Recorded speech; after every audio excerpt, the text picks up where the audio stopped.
Bye, little kitty. Oh, look. Oh, is that the cat? There you go, David. It's not really purring much. No. Anyway. He's just got his hand on it. He sort of went, goodbye. Oh, that's nice. Well, goodbye, Mr. Pink. And hello to you, the listeners of David's Daily Digital Dollop. Yesterday I was a bit late getting the dollop up, and the reason for that was because I didn't come back from the Bath comedy competition until 11:30, and then there was some antics in the youth hostel before I eventually got into bed. Now, what to tell you first? Yesterday I said I would tell you about the Bath Comedy Festival's new comedian competition and how I fared in that. I also said I might tell you these 2 stories that I've been promising to tell you for the last 3 days. But most importantly, I said that I would tell you whether I accidentally sat on someone's face. Oh, if you didn't listen to yesterday's dollop, I was at a youth hostel and I was worried about when I got back to the youth hostel late at night and it's dark because I'm in a shared room, how I would know it was my bunk bed. Because there's not a set bunk bed, it's just which one's occupied and which one isn't. I might accidentally think the bed is free and then sit down. They weren't interested in saying hello to me then. And accidentally sit on someone's face. So we'll come to that a little bit later on. The Bath comedy competition. So there were 11 people on. Only 2 of us could go through to the semi-final, which will be taking place on the 12th of April. And I'm pleased to report that I was one of those 2 people, which means I will be returning to Bath on the 12th of April. So book yourself into the YHA. And if you're lucky and you're a man, you might be in the same dormitory as me and you might get your face sat on. It's worth taking a punt, I think. But what a wonderful prize that would be for a David's Daily Digital Dollop listener. Now, by the way, if you're thinking, why only men? That's a bit discriminatory. It's a men's dormitory. I would happily sit on a female David's Daily Digital Dollop listener's face, but unfortunately you're ruled out of this one. But I might try and find a youth hostel that has shared accommodation and we can do something there.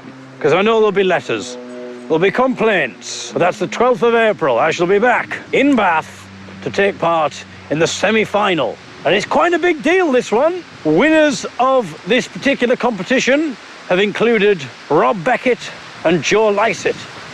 They won the final.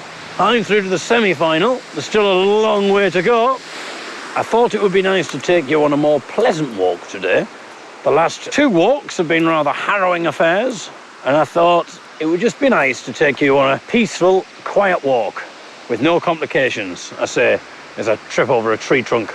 We're in Sheffield, in the Rivlin Valley, back at home. And it's not going to be a long dollop today. I will tell you these stories. I'll do that tomorrow. I'll get round to that. But I thought it might be nice just to have a bit more of a peaceful dollop today. Tell you the good news about the comedy competition. Tell you what happened when I got back to the youth hostel. Actually, I've got one more story to tell you, and then we'll leave. I got back to the youth hostel last night, found my room absolutely fine. And then I got into the room and it was really dark. And I just could not tell which beds were occupied by looking at them. There was no way that I could tell. So I crept to one of the bottom beds and I thought, right, well, obviously, ideally, I don't want to grope around. Oh, yeah. No. No, they weren't interested in saying hello either. Interesting. We'll find out on this dollop whether I can actually get someone to say hello to me. Something to look forward to as well. Now, am I giving something away here? Have they maybe heard something in the news about the blind man who creeps into bedrooms and sits on people's faces? Maybe. Maybe that's the reason. They found me. They're on the phone to the police now. Well, that all depends on whether I did sit on someone's face. We'll find out. Oh, yeah. No. We will get someone. I'm going to keep walking around until someone says hello. I mean, it's probably because before I say hello to them, I'm walking down the park shouting about sitting on people's faces. Oh, sorry about that. A little bit of wind there. Oh yes, that's why I'm making the sound of a pheasant or whatever it was, and I'm making a joke about it being me farting. Yes, that's the kind of... It's amazing that I won that competition, isn't it? Oh yeah. Right. Ah, excellent. We got one. That bit of drama's gone now. Now it's just this story to go, and then I'll let you go. I mean, you can go whenever you want, to be honest. I won't know. Anyway. Oh! Wasn't expecting that. I don't want to go there. We will get round to this, telling this story. So, I'm creeping around, and I'm obviously thinking I don't want to grope in the bed. So what I do is I put my ear to the bed, but then I realise that in some ways that's just as threatening. I mean, if they sort of sense something and then they wake up, turn round, and there's my face right next to theirs. But at the time, that seemed to me like the most sensible thing to do. So I put my ear to the bottom bed and I'm listening and I can't hear anything. So I obviously move in a little closer and I still can't hear anything. And then I suddenly thought, well, it doesn't mean to say there's no one there. They want to snore. I'm going to have to feel. The other option is just to get into the bed, which I think is going to be worse than just having a tentative feel. So I'm trying to work out.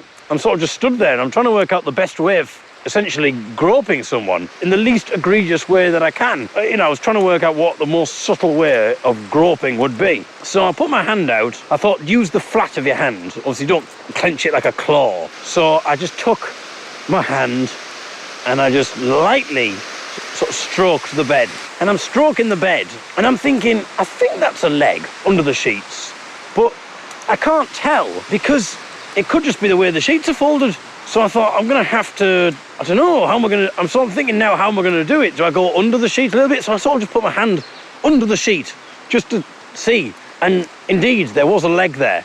So I sort of touched the leg and moved back.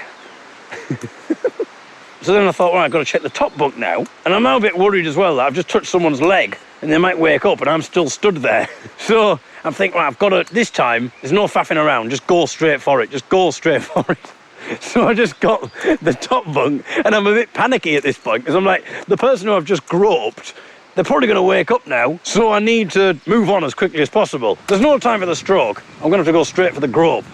I go straight for it. I'm just under the sheet and put my hand out and give it a bit of a grab and I touch skin and I think, right, quickly move away from the scene of the crime. Now I've got the problem. Both of those beds near the door are taken and I don't know where the other beds are. And so I'm walking around with my hands out. My bag swings into a bedpost and makes this almighty clatter.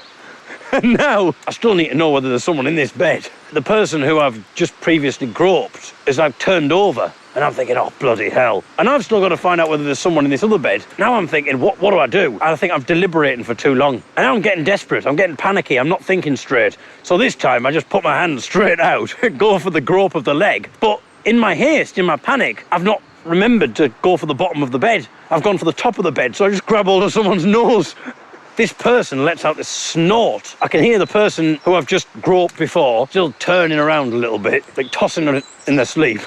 Well, you know, a grope will have that effect on some people. There's one more bed to try, and I'm thinking, well, the bed's not going to be taken, is it? There's no way that bed's taken. It's a 4-dormitory place. I've groped 3 people now. Surely this bed's going to be empty. And so I just thought, I'm just going to have to take the risk. So now I've got to get myself up to the top bunk. And the person whose nose I'd grabbed had put their case right beneath the ladder that I needed to climb up into the top bunk.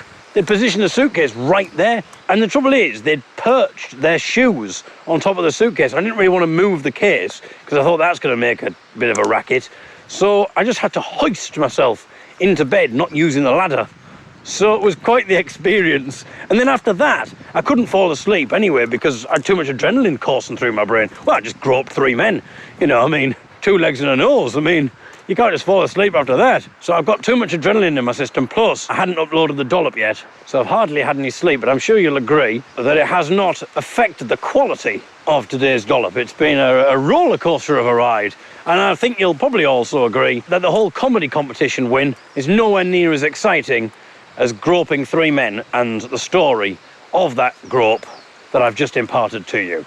Basically, I'm heading back to Bath. I'm heading back to the YHA Youth Hostel in Bath, and I will be sharing a 4-man dormitory, assuming that they'll let me back into the youth hostel. And there is a chance that if you book into that YHA Youth Hostel, that you'll be in that same dormitory, and therefore you will be groped by me. So there you go. I'm giving you a heads up. I thought you were just going to grope me. Well, a heads up. My goodness, that's another thing entirely. Anyway, that'll do for today. I'll see you tomorrow. And I might even tell you this harrowing story. I don't know if I've mentioned this before, but I've got a harrowing story about 2 journeys to impart. Until tomorrow, goodbye.